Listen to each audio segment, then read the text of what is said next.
Hello guys, welcome back my YouTube channel English magic by Manav sir.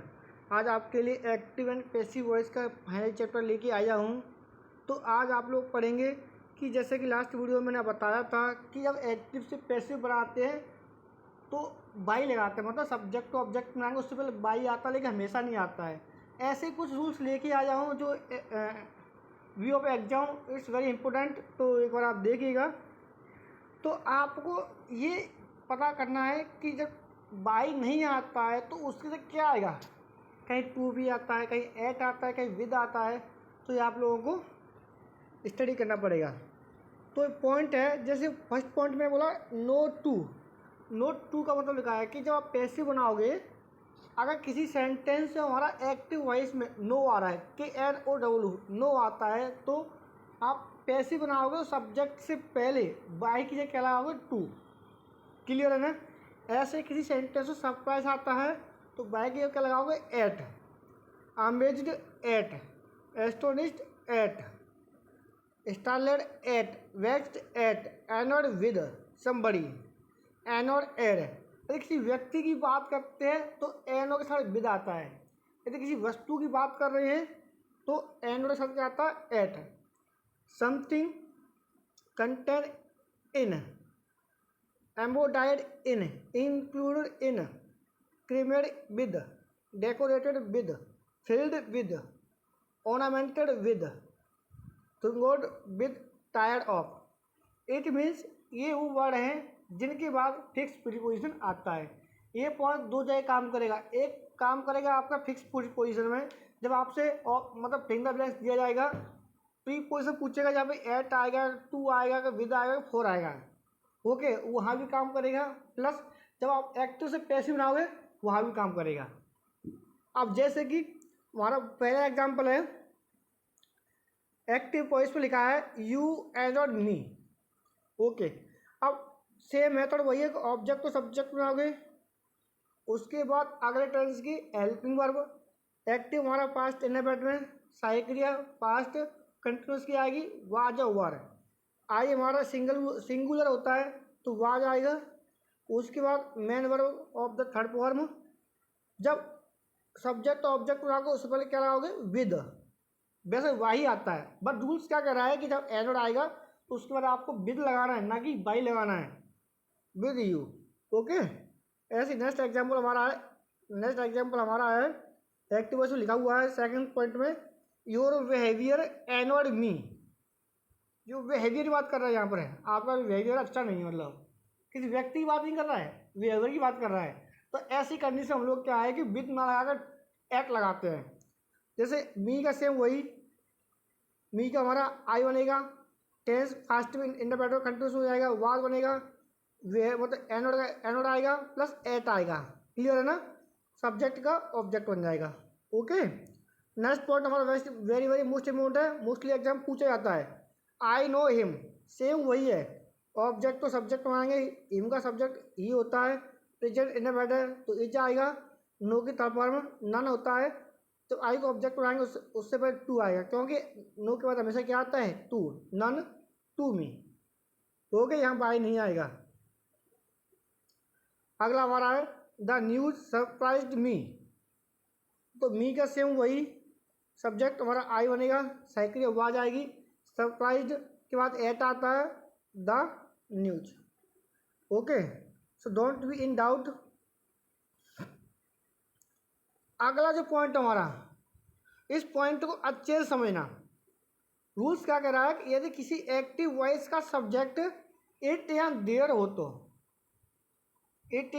हो तो passive में उनको चेंज नहीं किया जाता है। इन्फिनेटिव टू के बाद be plus main verb of the third form लिखा जाता है।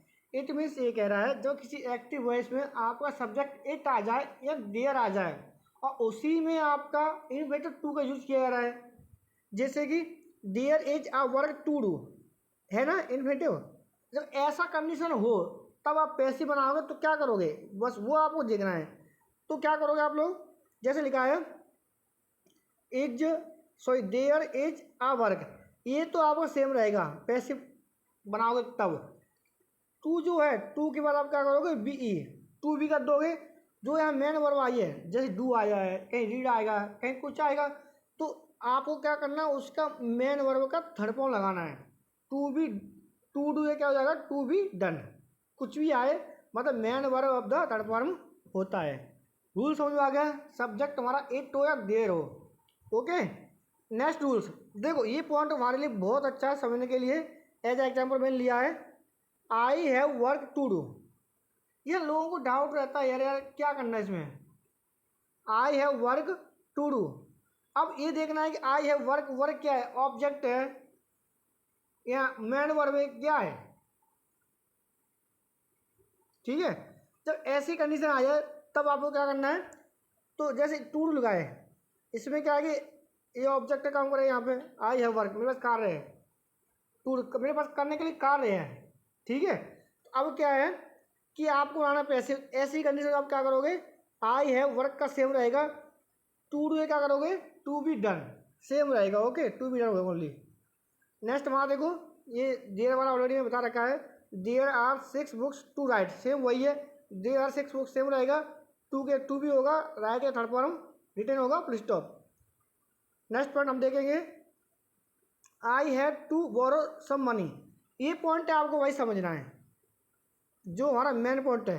यदि किसी सब एक्टिव वॉइस में has to, have to, had to, am to, are to, is to, जब ये वर्ब आती हैं तो एक क्या है कि यहाँ एक वो मतलब प्रेशर आता है, जो मतलब मजबूरी का भाव प्रकट होता है, मतलब आपको करना ही करना है। I have to borrow money, I have to borrow some money, मतलब मुझे कुछ उधार, मुझे कुछ पैसे की ज़रूरत है, उसकी मजबूरी है। जब ऐसी कंडीशन होगी तब क्या करोगे, सेम वही तरीका है कि फर्स्ट ऑफ ऑल ऑब्जेक्ट को सब्जेक्ट बनाओगे, ऑब्जेक्ट को सब्जेक्ट बना दिया आपने। लेकिन इसमें क्या है कि आपको टेंस परिवर्तन नहीं करना है, बस जिसमें है वह सही रहेगा। लेकिन आई के हिसाब से हैव आया था तो सम मनी अनकाउंटेबल नाउन है तो है जाएगा, टू का टू रहेगा। ओके, लेकिन हैज टू है तो हैव टू हैज टू हो गया, प्लस टू आएगा तो आपको बी लगाना है। क्या लगाना है, बी।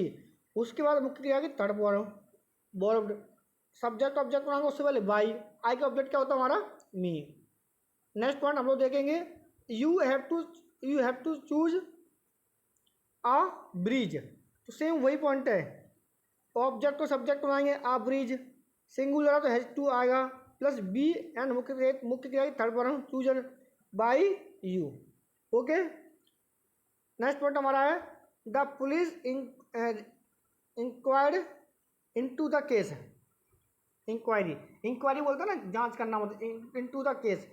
अब इस कंडीशन में क्या है, ये कह रहा है कि जब किसी एक्टिव वॉइस में कोई भी कलेक्टिव नाउन आए, कलेक्टिव जानते हो, पुलिस, टीम, आर्मी, जब कोई नाउन ऐसा आता है जो कलेक्टिव नाउन होता है तो पैसिव बनाते टाइम उसको बाई के द्वारा नहीं लिखा जाता है और ना ही लिखने की रिक्वायरमेंट है। लिख दोगे गलत नहीं माना जाएगा, बट लिखा नहीं जाता है, क्योंकि कभी कभी आप जब ऑब्जेक्टिव टाइप क्वेश्चन करोगे एक्टिव एंड पैसिव वॉइस के, उसमें 4 ऑप्शन आते हैं, बस वो आपको मैच करना है कि जो आपका एक्टिव दिया है पैसिव के 4 ऑप्शन है कौन सा करेक्ट है। उस कंडीशन में अगर सभी में बाई पुलिस लगाए तो करेक्ट है, नो इशू। आप किसी में नहीं लगाए तो आपको अपने नोट्स लगाने की रिक्वायरमेंट नहीं है। सेम मेथड है, the police inquired into the case, क्या करोगे, द केस है ऑब्जेक्ट सब्जेक्ट बनाओगे, पास्ट टेंस सेम वही वाज आएगा, इंक्वायर आएगा। अब यहाँ इंक्वायर इनटू है पूरा, कभी का बच्चा को होता है कि इनटू भी आ रहा है वाई भी आ रहा है, तो कंफ्यूज मत होना, ये एक ही वर्ड है, जांच करना, पूरा एक ही वर्ड होता है इनक्वायर इनटू। तो सेम हम इसे एक वर्ड मान के चलेंगे, उसको बाई द पुलिस यहाँ लिखा हुआ है, बट आपको लिखने की रिक्वायरमेंट नहीं है, क्योंकि कलेक्टिव नाउन को पैसिव बनाते टाइम नहीं लिखते हैं। ओके, यदि आपको वीडियो पसंद आई हो तो वीडियो को लाइक कीजिए, शेयर कीजिए, सब्सक्राइब कीजिए एंड बेल आइकन प्रेस कीजिए, ताकि नेक्स्ट वीडियो में आपके पास डाल सकूं और आपको ये बता सकूं कि आपकी प्रॉब्लम क्या है, कहाँ आपको ऐसा कौन सा पॉइंट है जो आपको समझ में नहीं आया है। यदि कोई भी पॉइंट आपकी समझ में नहीं आता है तो प्लीज़ कमेंट में बताएं कि सर हमें ये पॉइंट नहीं समझ में आया है, then I will explain what is the issue. Okay.